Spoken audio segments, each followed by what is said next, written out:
Hola, mi nombre es Snyder Guerrero y soy estudiante de física de la Universidad de Pamplona y el día de hoy les vengo a hablar un poco sobre los premios Nobel de la década de los 30. Primero tenemos a Raman. Él nació en Madras el 7 de noviembre de 1888 y falleció en la ciudad de Bangalore el 21 de noviembre de 1970. Fue un físico hindú. Él fue ganador del premio por su trabajo acerca de la dispersión de la luz y por el descubrimiento del efecto que lleva su nombre. Bueno, el efecto Raman es una dispersión inelástica de un fotón cuando la luz es dispersada de un átomo o molécula.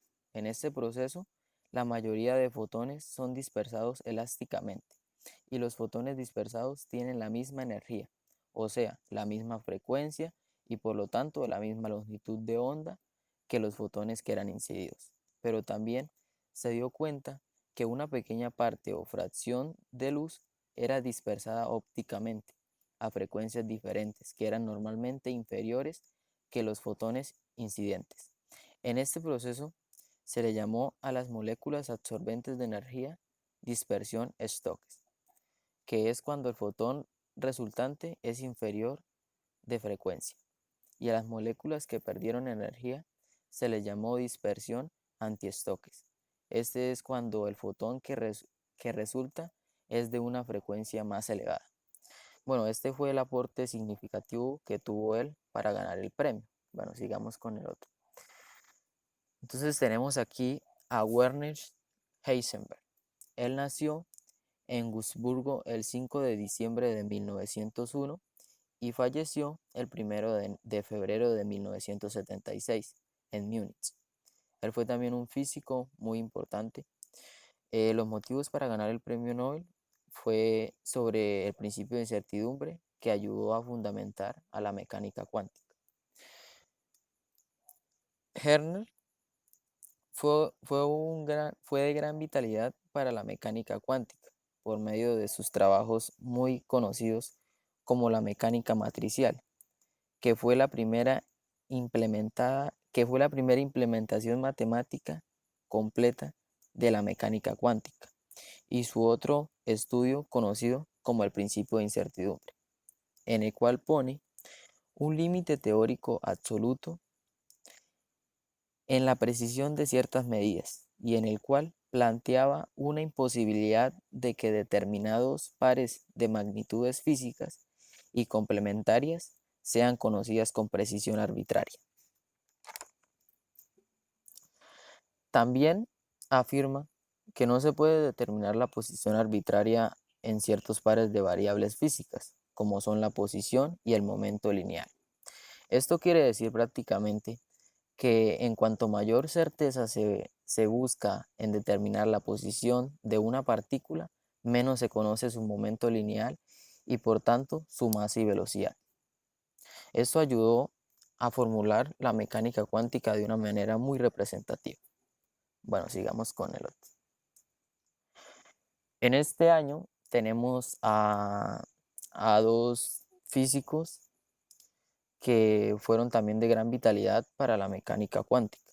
Tenemos al primero, que es Edwin Schrödinger. Él nació en el Imperio Austrohúngaro el 12 de agosto de 1887 y falleció el 4 de enero de 1961. Fue un físico y filósofo austriaco. Paul Dirac nació en Bristol el 8 de agosto de 1902 y falleció en Tallahassee el 20 de octubre de 1984. Fue ingeniero eléctrico, matemático, físico teórico. Ellos dieron una buena contribución con sus ecuaciones que sirvieron de gran importancia en la mecánica cuántica y la termodinámica en el campo de la teoría atómica. Bueno, ellos, como les dije, ellos dos hicieron trabajos muy importantes para la mecánica cuántica. Por ejemplo, Erwin Schrödinger en 1925 plantea su ecuación donde describe la evolución temporal de una partícula subatómica masiva y no relativista. Él plantea dos tipos de ecuaciones, la dependiente del tiempo y la independiente del tiempo. Bueno, la independiente del tiempo predice que las funciones de ondas pueden tener la forma de ondas estacionarias, denominados estados estacionarios. Por la parte de Dirac, él mediante su ecuación da una descripción de las partículas elementales de spin un medio, como el electrón, que también se le aplica a los quarks. Ellos dos con sus ecuaciones ayudaron a establecer procesos productivos del campo atómico. En 1935 nos encontramos con J. Chadwick. Él nació el 20 de octubre de 1891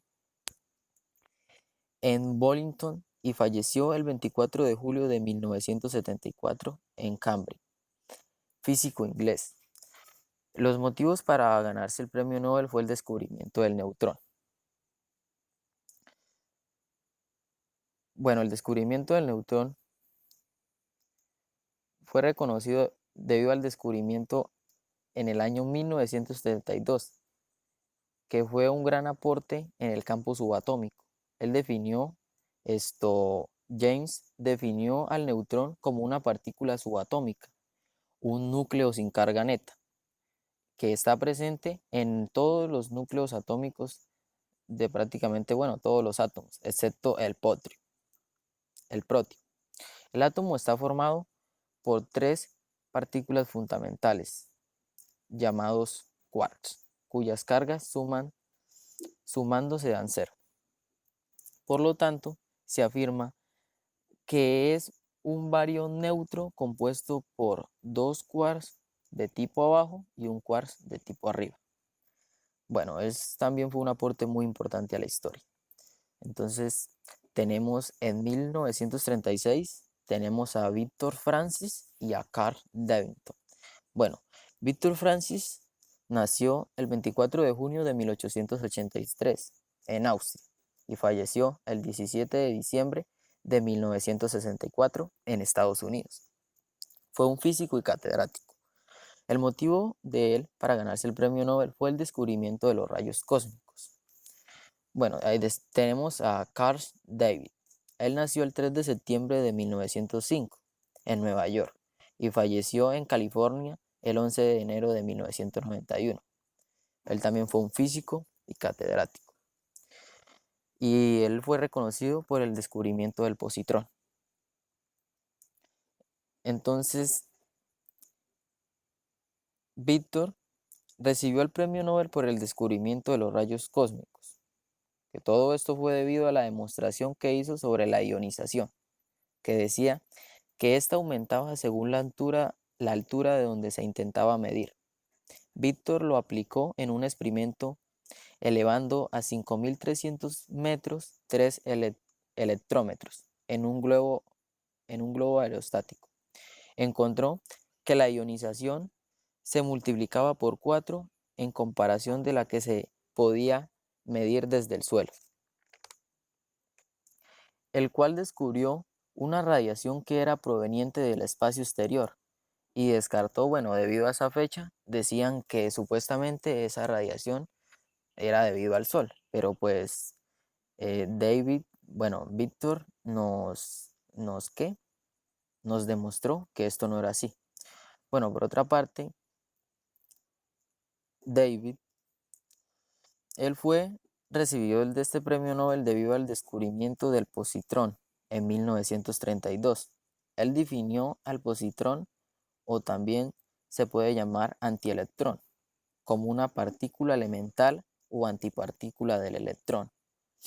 Él posee la misma cantidad de masa y spin que el electrón. Sin embargo, la carga del positrón es de 1 y del electrón es -1. Él no forma parte de la materia ordinaria, sino de la antimateria. En la actualidad es utilizada en la medicina nuclear como la tomografía por emisión de positrones. Bueno, esto fue lo que pasó durante esta época. Entonces, en 1937 tenemos también dos grandes físicos, que fue Clinton Davidson. Él nació en Bowdoin, Illinois, el 22 de octubre de 1881 y falleció en Virginia el 1 de febrero de 1958. George Thomson, él nació en Cambridge el 3 de mayo de 1892 y falleció el 10 de septiembre de 1975. Bueno, los motivos de ellos dos fueron, ellos fueron galardonados debido al trabajo experimental de la difracción de los electrones causados por los cristales. Bueno, básicamente la difracción de electrones es una técnica utilizada para estudiar la materia, haciendo que un haz de electrones incida sobre una muestra y se observe el patrón de interferencia resultante. Esto inicialmente fue predicho por Louis de Broglie, que predecía que las partículas se pueden comportar como ondas en un fenómeno llamado dualidad onda-partícula. Esto fue confirmado por estos dos físicos con dos experimentos hechos individualmente. Clinton hizo incidir un haz de luz por una capa de metal y observó los patrones de interferencia predichos. Igualmente, George,